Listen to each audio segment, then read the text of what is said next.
Good morning. My name is Jeannie, and I'm a mother of 4. Look at me. I've been a breakfast lunch cashier for 12 years within the Lansing School District. What brought me to Highfields was my 2 middle children, Erica and Nate. I promised I wouldn't do this. Their behavior or lack of respect for me or authorities. They decided they could start doing as they please. Normal teenage stuff, right? They ran away and made up a lie to get out of trouble with me. They broke curfews multiple times. After so much, they were finally placed on probation. The court stepped in just as I thought I was losing the battle. They started attending Ingham Academy. My daughter, Erica, continued at Ingham Academy. Mind you, Erica was an honor roll student until the middle of her freshman year at her first high school. She went from a 3.8, 4.0 student to a 0.8. Every class was either E's or 0%. That's the start of her spiral. A broken relationship, and then being bullied by half the guys in the school. At Ingham Academy, Erica got it together after some time and got a job. She even started going on college tours. She did amazing under the supervision of Ingham Academy. Upon graduation, she was accepted into 4 colleges, with 2 of them being academic scholarships. She was the first student in the program to receive that many college acceptance. Nate, on the other hand, became more defiant in and out of the youth center. Unfortunately, it became a normal for Nate. Then tether, which he decided to remove twice. Both times, I had to report him, which is the hardest thing a parent has to do. Both times, I found him, called the police to pick him up.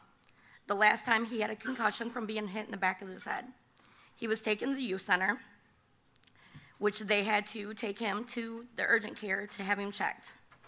It's the worst thing a parent wants to see, and not be able to make sure that your child is okay yourself. That was the last straw. I couldn't do it anymore. I told his probation officer the same thing. He needed to be away from the negative influences that were in our neighborhood. He was a very intelligent young man. Nate was placed in Highfields Residential Treatment Facility in Onondaga in June 2015. He had a hard go, but finally pulled it together under the dedication of the caring staff. They have this determination to not let you give up on yourself and push you to be a better person. I had seen such a huge change in my son. The respect was back, the caring child I raised. Don't get me wrong, it wasn't all sunshine and rainbows. We still had a lot to go work on. While he was there, we had family weekends and Sunday visits, even a few with just me and him to sit and talk about changes that would be made at home. He earned 14 high school credits and was on track to possibly graduate a year early with his older sister. Nate came home March 23rd, 2016. After 9 months at Highfields, he had changed so much. I could see it in his spirit. His attitude changed so much. More respect, going out of his way to help. He was so happy, and so was our family to have him back home with us. He was such a motivator. We called him our rock that held us together. Standing up to his oldest sister, letting her know she was wrong. He had plans for his future, something positive. He wanted to be an anesthesiologist. To hear that he wanted to do something so big, and so far as he had pushed himself was amazing. Honestly, without Highfields, I probably would have lost my son Nate a lot sooner than what I did. His life was taken over a fight 3 weeks from coming home from Highfields. I look back at that day and I wonder what I could do different. Why didn't I call somebody to get him away from the situation altogether? These are things that Highfields still works with my family. They are still a part of our lives. Every time any of us go to the campus, we are greeted with compassion and respect. They mentor my youngest daughter just by being there, listening to her, and being a positive role model in her life. All because they are amazing, supportive, and caring individuals that put people that need someone first.